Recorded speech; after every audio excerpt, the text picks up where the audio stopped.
a forest burns to the ground, scientists don't see death. They see the beginning of birth. Some tree seeds only crack open after passing through flames hotter than 200 degrees Celsius. Some fungi behave as if they've been waiting their entire existence for a fire to wipe out their competitors. And some birds detect smoke from miles away and fly straight toward the still burning forest, not to escape it, but to move in. The most critical moment for this forest isn't when the fire starts. It's the moment right after it stops. Today, I'm going to walk you through what actually happens beneath the ashes of a wildfire. Hour by hour, layer by layer. Every summer, millions of hectares of forest burn, from California to Greece, from Australia to the Mediterranean coast, deep into the remote forests of Siberia. The footage we see on the news always follows the same script: blackened earth, skeletal tree trunks, headlines calling it a natural disaster.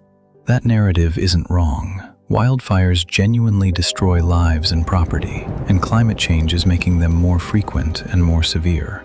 But there's a second picture that ecologists, botanists, and soil scientists see, one that almost never makes it into the headlines.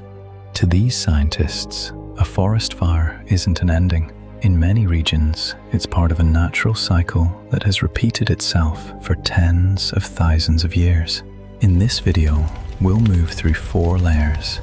First, the startling relationship plants have built with fire itself. Then, we'll descend into the invisible world beneath the soil. After that, we'll see how animals turn this destruction into opportunity.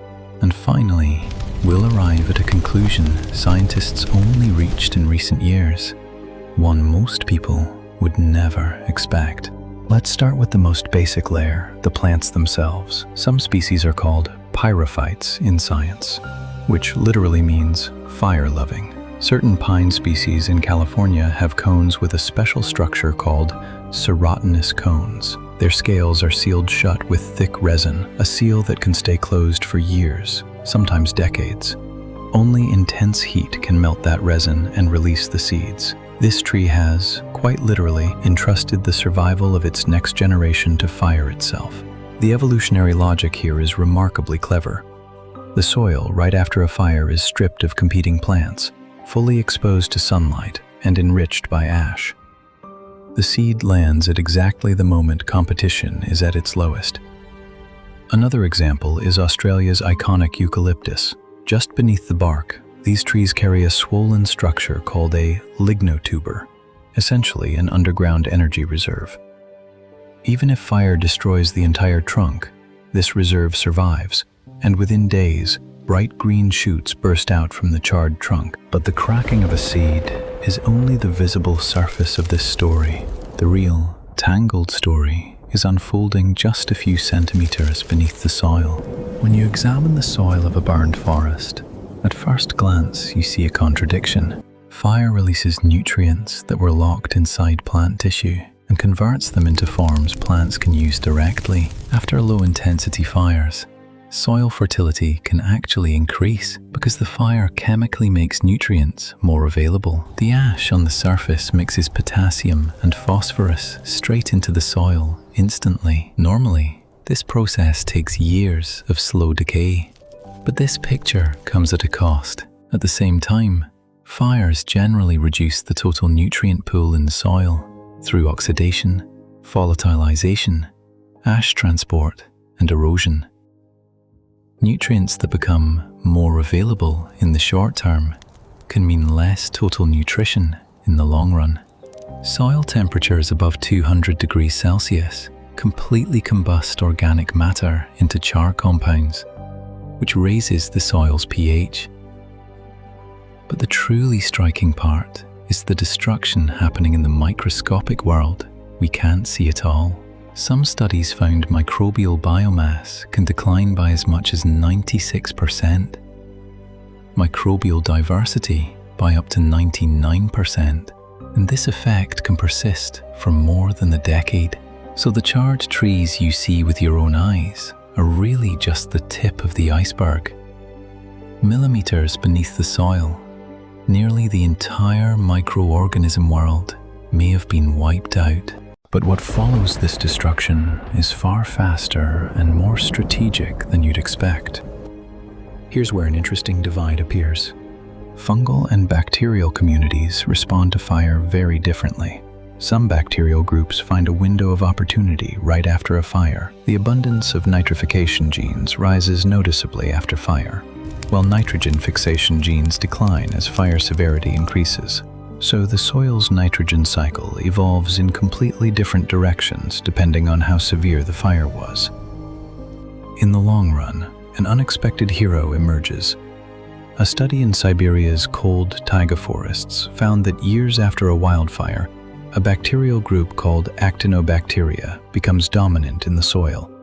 And during this long-term recovery, the soil's organic carbon, nitrogen, and phosphorus content increases significantly. These bacteria act like the soil's patient reconstruction crew. But while this complex chemical and microbial drama unfolds beneath the soil, who's the first to move up above, among the charred trees?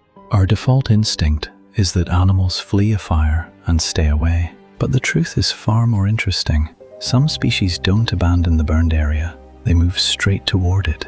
One of the most striking examples is the black-backed woodpecker of North America. This bird has a special attraction to burned tree trunks because insects that couldn't escape the fire lay their eggs just beneath that scorched bark. For the woodpecker, this is an enormous buffet, already prepared.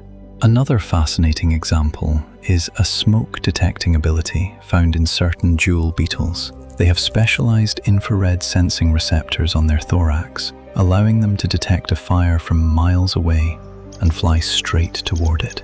A similar pattern exists for larger mammals, just on a slower timescale. Herbivores like deer and antelope show intense interest in burned areas 1 or 2 seasons later, because the fresh vegetation sprouting in ash-enriched soil is far more nutritious than the tough, mature plants of an unburned forest.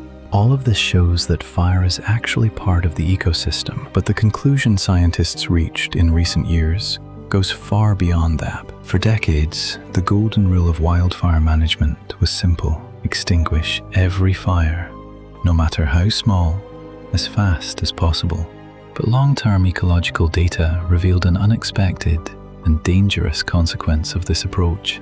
In forests that naturally experience small fires at regular intervals, those fires act as a kind of cleanup crew, periodically burning off accumulated dry branches and leaf litter. But when every small fire is put out immediately by human intervention, that dry vegetation keeps accumulating for years. When a spark eventually ignites that massive fuel load, the resulting fire is no longer small or controllable. It becomes a catastrophe that leaps through the treetops and can sterilize even the deepest layers of soil. So a striking paradox emerges. Trying to completely prevent fire sets the stage for a far more destructive one down the line. This discovery is why prescribed burning has become a deliberate, adopted method in modern forest management. Bringing all these layers together, the picture that emerges is this. If you walked through the ashes of a forest fire, what you'd be looking at isn't a graveyard. Resin-sealed cones might be cracking open at that very moment. A few centimeters beneath the soil, resilient bacteria may already be weaving a new underground network. A woodpecker, miles away, might already be flying straight toward this very burned patch. And perhaps the most striking truth of all, for some forests, the real danger isn't the fire itself, it's the fire never happening at all. The next time you see a blackened forest on the news, maybe the first thing that comes to mind won't be death, but the quiet rebirth that has already begun beneath the soil.